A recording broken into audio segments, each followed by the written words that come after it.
graça, Pai, Senhor Jesus Cristo, nos alcança nesse dia de hoje, que é muito importante o favor de Deus nas nossas vidas. Eu me lembro justamente da situação do apóstolo Paulo, né, com aquela situação que ele passou na carne. Ele orava, clamava, e o Senhor disse para ele: a minha graça te basta. A graça é o favor de Deus. Um dia você estava na rua à toa, perambulando, e ninguém dava valor. Aí Deus passa e fala: esse é meu, é esse que eu quero. Então está ali, nós estávamos no favor de Deus.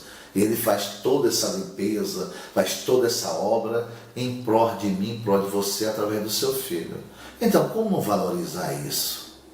Como é que a gente justamente trata isso de uma maneira assim, vulgar? Praticamente é vulgar, me perdoe a expressão, a maneira vulgar. Aquilo que não tem importância, não merece um crédito, não merece a confusão. E a gente vai lá, se arruma direitinho, se uniforma, põe um livro debaixo do sobaco, do braço e sai pousado por aí. Amado, a gente tem que ter uma postura, no interior, em nome do Senhor Jesus Cristo. Nós temos que ter uma postura do interior. É no interior que tem que ser uma postura que vem de dentro para fora. E não fazer uma coisa de fora para dentro. O que a gente faz de fora para dentro não alcança de maneira nenhuma. A coisa é de dentro para fora. Foi assim que Deus começou a obra em mim e você. E quer concluir todos os dias em nome do Senhor Jesus Cristo. Porque quando você olha as bem-aventuranças, olha para a obra de Deus, Ele mostra que a obra é de dentro para fora. Tem um texto aqui bíblico, só para a gente justamente fortalecer justamente essa exposição, esse entendimento. O que diz o texto aqui? Mateus 5,8. Observe bem isso. Mateus 5,8 fala das bem-aventuranças. Ele fala assim: bem-aventurados os limpos de coração, porque eles verão a Deus. Você vê que Deus está falando do nosso interior. Bem-aventurados os limpos de coração, porque eles verão justamente o Senhor, verão justamente a Deus. Então, se nós temos um coração honesto diante de Deus, então nós temos a possibilidade de ver o Senhor. Mas o que acontece com a maioria de nós, irmãos? Entendeu? O que acontece? Ele se deixa se prejudicar pela a sua fé. A sua fé fica sendo a cada dia prejudicada. Por quê? Cada hipocrisia. A hipocrisia é o maior inimigo da nossa fé. Talvez o maior inimigo da nossa fé é a hipocrisia. Porque todos nós buscamos o quê, pastor? Todos nós lutamos com a falta de intensidade, a falta de ser verdadeiro, digno, honesto no dia a dia. Nós lutamos por isso a cada dia. Mas no dia a dia nós cremos numa coisa e fazemos outra. Você vê como nossa fé é afetada? Você vê que isso impede nós agradar a Deus, viver uma vida justamente regrada a cada dia pelo Senhor. Nós não vivemos de maneira nenhuma. A hipocrisia faz isso. É ela que justamente mina a minha fé, a tua fé. A falta de fé justamente é isso. Você vai na igreja lutar pela autenticidade. Você quer ser autêntico, verdadeiro, entendeu? Por isso que o apóstolo chamou, você ouve a palavra, né? Você faz tudo isso, aí você passa a crer numa coisa, mas começa a fazer outra. Quando você sai daquele espaço, você começa a fazer uma outra coisa. Então é isso que afeta a nossa fé. O que afeta a nossa fé é isso. É isso que vem afetando a fé do crente. Embora nós não gostamos de confessar a nossa realidade às outras pessoas de maneira nenhuma, entendeu? Então, diante dessa verdade, nós não somos honestos, nós não somos limpos de coração de maneira nenhuma. Porque nós não procuramos ajuda, procuramos confessar, não procuramos nada de maneira nenhuma. Então, diante dessa realidade, então nós não somos honestos de maneira nenhuma.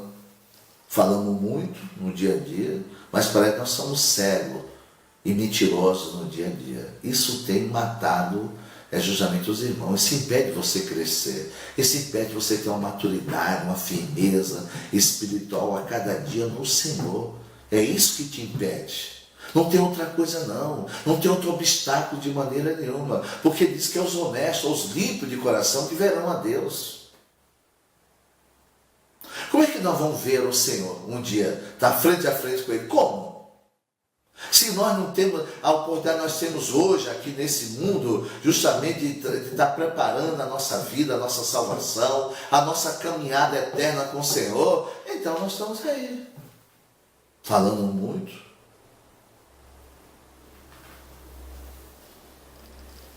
Mas parecendo o quê? Cego, sem visão espiritual e mentiroso, porque não consigo cumprir justamente a verdade. Porque a pessoa honesta, a pessoa limpa de coração, o que acontece com ele? Porque quem contamina meu coração, teu coração, é o pecado. Então, o que é uma pessoa ser honesta com Deus? É tratar o pecado como pecado, não procurar justamente camuflar, tapear, entendeu? Esconder o pecado. Esse é o grande mal da igreja hoje, na reta final é essa. Somos muito a hipocrisia tomando conta da igreja.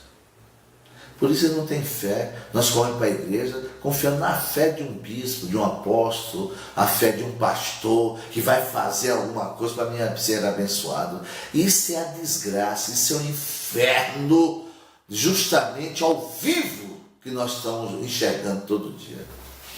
Amados, o que Deus quer de mim e de você é que nós entregamos nosso coração, é que nós se rendemos a Ele. Não é isso que Ele diz lá em Provérbios 4:23, de tudo que guardar, guarda o coração, que procede às fontes, a saída da vida.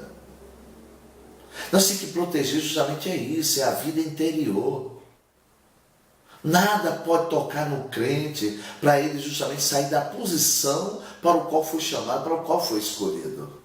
Você está vendo a nossa situação, a nossa realidade tem sido essa, entendeu? Nós não temos sido honestos de maneira nenhuma. E quando você olha para a palavra de Deus, olha para a Bíblia, não teve um mais honesto que Davi, de maneira nenhuma, porque você vê a realidade de Davi.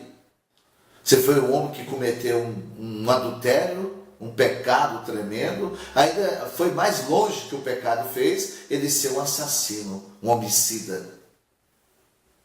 Você viu o que o pecado faz? E ele tentou camuflar. Você entendeu? Ele tentou justamente a camuflar, apagar, a esconder. Entendeu? Ele procurou de toda forma fazer isso. Ele depois justamente escreveu para Joabe, o seu chefe lá do exército, no campo de batalha, mandou um recado para ele para mandar Urias, entendeu? O seu soldado fiel a ele. Urias veio porque ele tinha justamente tido uma paixão com a mulher de Urias, a Batseba, você entendeu? Ele estava ali sofrendo com a acusação, ele queria um alívio diante do pecado que ele cometeu. O que ele faz? Ele manda chamar o Urias. Joabe dispensa o Urias da frente de batalha, ele vem estar com o seu rei, o seu senhor. Aí o que ele propõe? O que? Propõe uns dias de descanso.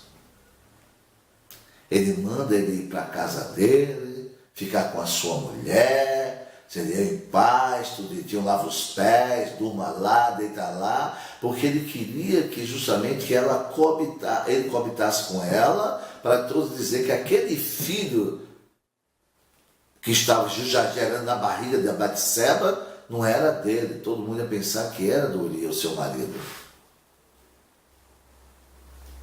Mas Urias, em respeito justamente a situação que estava vivendo, justamente o povo Israel, a arca, ele não entrou dentro de casa, justamente para repousar, descansar dentro ao lado da mulher, ele deitou na porta, justamente com os soldados que acompanharam ele.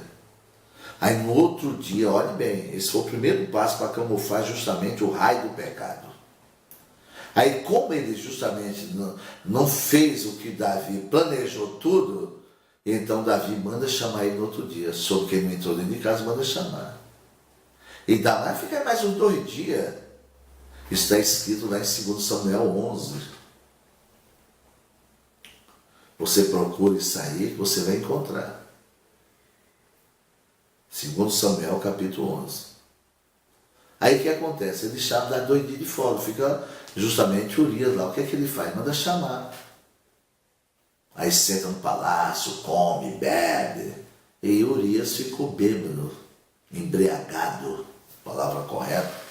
E ele pensou que agora seria justamente o alívio da sua consciência. porque no estado bíblico que ele estava, ele ia entrar dentro de casa e ia justamente coabitar com a sua mulher. Mas ele, com a sua dignidade, não entrou de maneira nenhuma, permaneceu. Aí você vê o que é que faz o pecado. O pecado é a nossa ruína, a nossa total desgraça é o pecado, uma vida fora de Deus. Ele arquiteta assassinar justamente Urias. Aí faz uma carta para o chefe lá do exército, Joabe, e orienta justamente o que ele deve fazer com Urias. Pôr na frente de batalha de uns valentes, guerreiros, botasse esse lá. E ninguém ficasse por trás dando apoio de maneira nenhuma por isso. E o que aconteceu? Aqueles homens valentes, eles justamente acertaram Urias, matou Urias. Ele matou Urias. Você vê que ele tentou enganar, tapear o pecado. É isso que a gente faz no dia a dia. É isso que nós fazemos. Falamos muito, mas parecemos somos cegos, mentirosos a cada dia. Porque a hipocrisia justamente é isso. É fingir ser aquilo que não somos, dando uma atitude moral. Entendeu? Dando uma atitude moral. Essa é a realidade. Você vê que ele tentou tapear 3 vezes. Quando ele soube que Urias tinha morrido e passou o luto, como diz a palavra de Deus, ele justamente se uniu a Betseba. Mas a palavra de Deus falou que aqui não parecia o bem diante do Senhor. Que a gente pode enganar, abafar, mas diante de Deus não tem como esconder nada de maneira nenhuma. Aí o que é que Deus faz? Envia o profeta Natan. E o profeta Natan chega naquele dia, bate na porta. Ele não imaginava que o profeta era o profeta, abriu, viu o profeta, ele pensou, o que é que ele veio fazer aqui em casa, uma hora dessa? É aí que ele conta justamente a história daquele homem rico e daquele homem pobre, no versículo 12, capítulo 12, ele conta justamente esse relato. Quando ele conta esse relato, ele foi confrontado, Davi foi confrontado ali. Quando ele foi confrontado, ele assumiu o seu pecado. Davi assumiu o seu pecado. Eu pequei contra o Senhor. Então é ali que ele foi honesto. Que é isso que não acontece conosco. Quando nós somos confrontados com o pecado, a gente não confessa, a gente tenta desculpar, a gente tenta remediar a situação. Nós não somos honestos. Aí o coração está contaminado. Como é que nós vamos ver a Deus, amados? Como é que nós vamos ver a Deus? Como ver a Deus? Se existe uma cortina justamente entre nós e Deus, uma cortina justamente de treva. Ele nos vê, mas nós não vemos Ele. Porque nós sentimos frio, distante, vazio. É uma situação adversa, terrível na vida do crente. Mas se você, em nome do Senhor Jesus Cristo, vê a total honestidade de Davi, eu vou dar a receita bíblica. Você vai justamente ler o Salmo 51. É nesse momento que Davi se torna um homem aquebrantado de coração. E o quebrantado de coração, Deus não despreza de maneira nenhuma. É ali que ele começa justamente a se quebrantar, abrir seu coração para Deus, confessar a sua ruína, a sua desgraça, a sua miséria. Ele faz justamente isso no Salmo 51. No Salmo 32, você vê Davi sendo liberto, você vê Davi sendo curado, porque não teve medo de abrir seu coração para Deus e deixar que Deus curasse ele, porque assim ele pôde justamente voltar ao Senhor. Você está vendo a hipocrisia que faz na vida do crente? É a ruína da nossa fé, perdemos a confiança em Deus. Ficamos distantes a cada dia do Senhor, sozinhos, lutando em vão, socando os ventos, não conseguimos alcançar graça nem vitória nenhuma em nome de Jesus Cristo. Reflita nisso, pensa nisso. Pensa nisso. Nós temos uma coisa e fazemos outra coisa. Essa é a grande desgraça nossa, é isso. Nós temos que lutar, chorar.